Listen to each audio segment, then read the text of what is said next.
जय गुरुदेवाय नमः। जय राधे श्याम की। आज हम आपको सुख सागर से 10वें स्कंद का 14वां अध्याय सुनाएंगे। श्री सुखदेव जी बोले, हे राजन, ब्रह्मा जी अपने किए हुए पाप से जो उन्होंने कृष्ण जी की परीक्षा लेना चाहा था, उससे बहुत भयभीत हो उनकी पुनः पुनः स्तुति करने लगे। ब्रह्मा जी ने कहा, हे भगवान, आप भक्तों के संकट को क्षण भर में दूर कर देते हैं। आपका भक्त भव सागर से पार हो जाता है। आप ही माता पिता भाई और सखा हैं। हे प्रभु, आपकी श्याम घटा जैसी मूर्ति में करोड़ों चंद्रमा जैसी क्रांति है। आपके कर्ण कुंडल, गले में पुष्पों की माला, मोर मुकुट, कटी में पीतांबरधारी, ऐसे भगवान के मुखविंद को मैं ध्यान और नमस्कार करता हूँ। हे प्रभु, बिना आपकी कृपा के ऐसी तीव्र बुद्धि किसकी है जो आपके चरित्र को जान सके? ऐसा कौन देवता या मनुष्य है जो आपकी मनमोहिनी माया में न फंस जावे?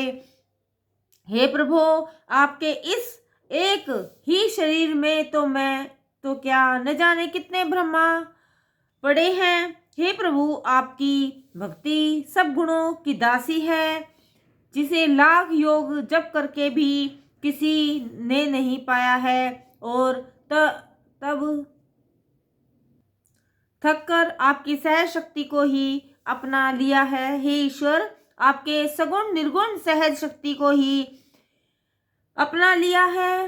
हे ईश्वर, आपके सगुण निर्गुण रूप को कोई यथार्थ में समझ नहीं पाता है।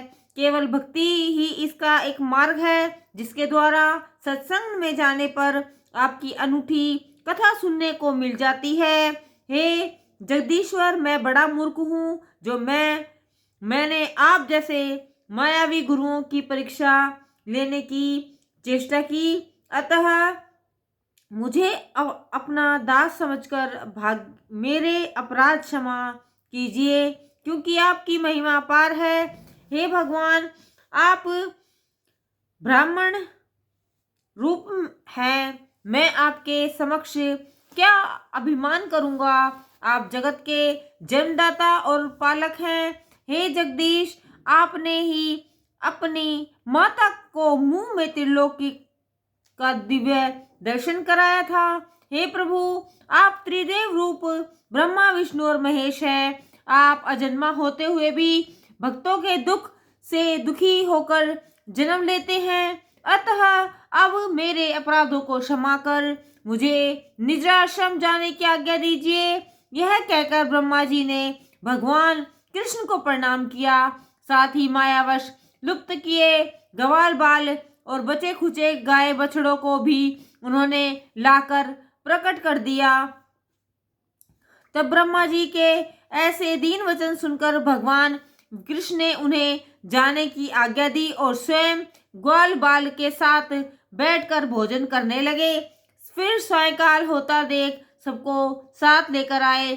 सुखदेव जी ने कहा, हे राजन, सारा संसार कृष्ण में है।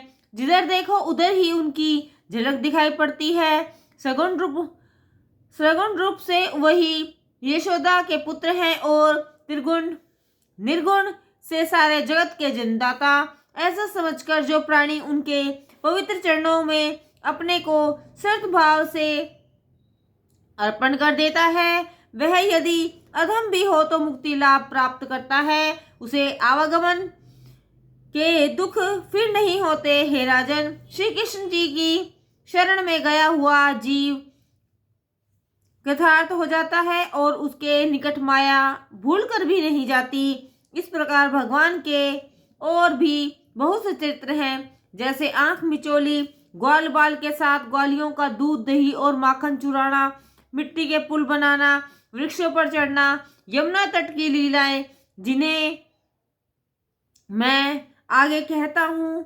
जय गुरुदेवाय नमः। जय राधे श्याम की।